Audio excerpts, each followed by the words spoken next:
So in application to a policy issue, healthcare, it's something that I've been thinking about a little bit lately, that we used to kind of have this doctor-patient confidentiality. It's core to any medical care.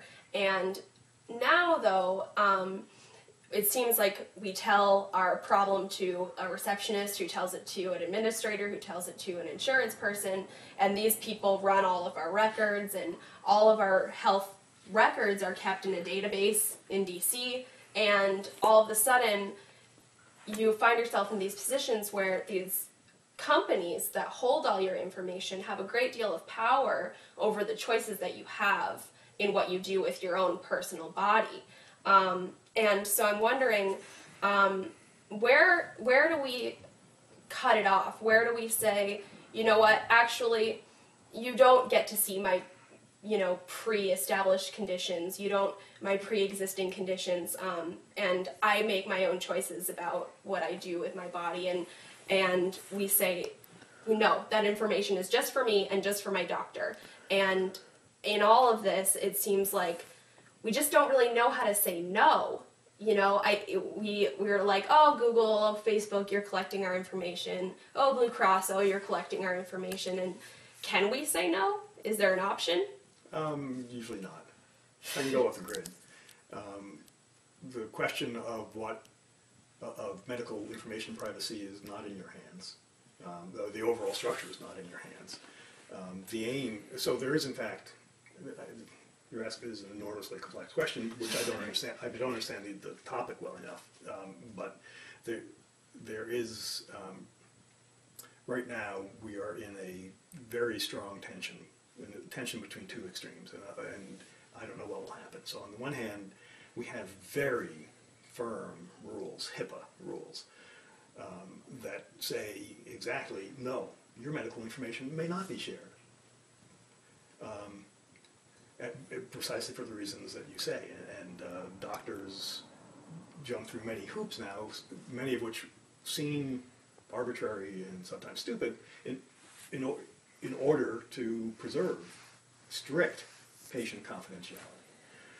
On the other hand, we are in a time when we recognize there are enormous benefits to wide information sharing, whether this is done among professionals, or whether it's done through, for example, networks of patients, all suffering from, or patients of the same doctor who may notice a pattern of treatment that may not be appropriate, or maybe is.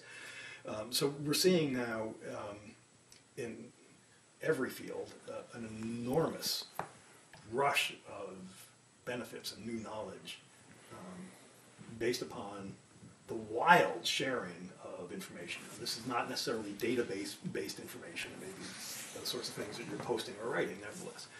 These are in contradiction.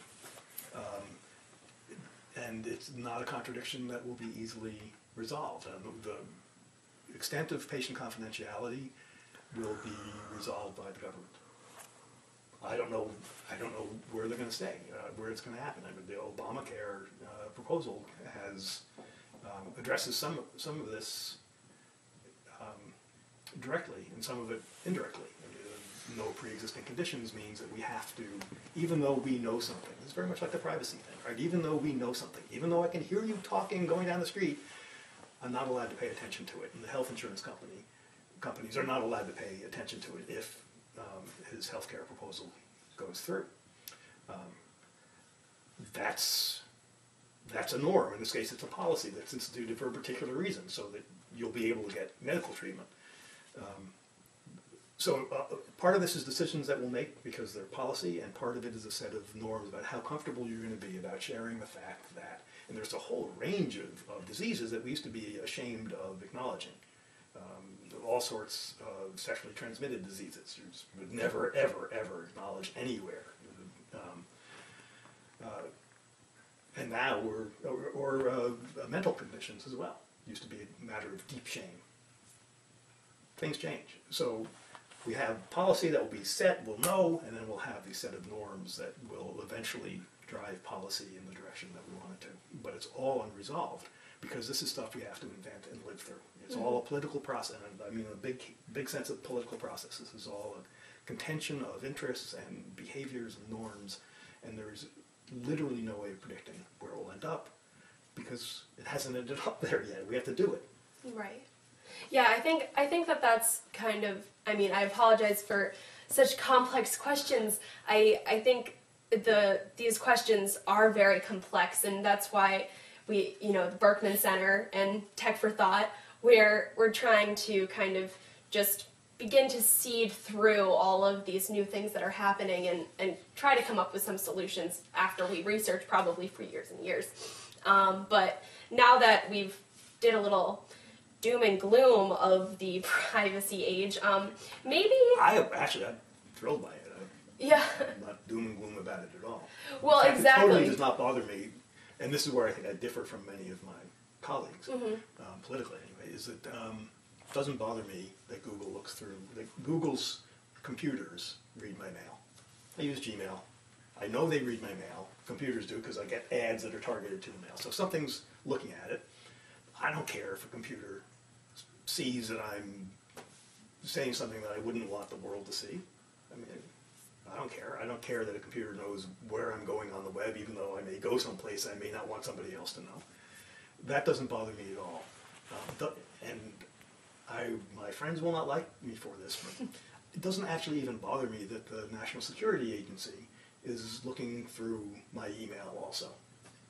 I'm happier actually having Google do it, but it doesn't bother me all that much because I don't feel like I'm naked in front of a computer, so to speak.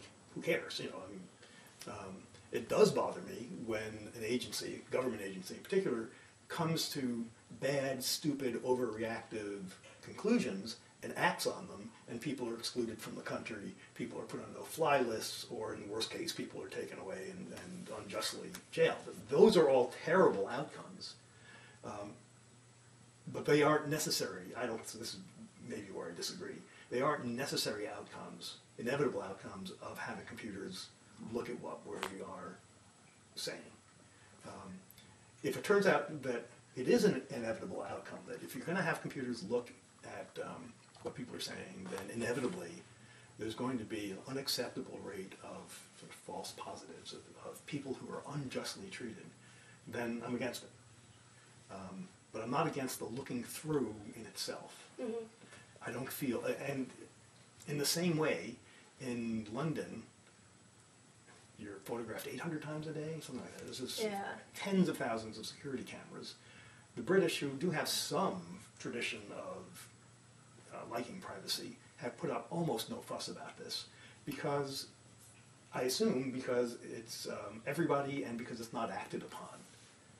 If there were notable cases, and I'm sure there are some, of people being profiled, harassed, or worse, then I would want there to be a very strong civil libertarian outcry, because that's unacceptable. But it's simply knowing that there's a camera that's recording images that nobody's really going to ever look at,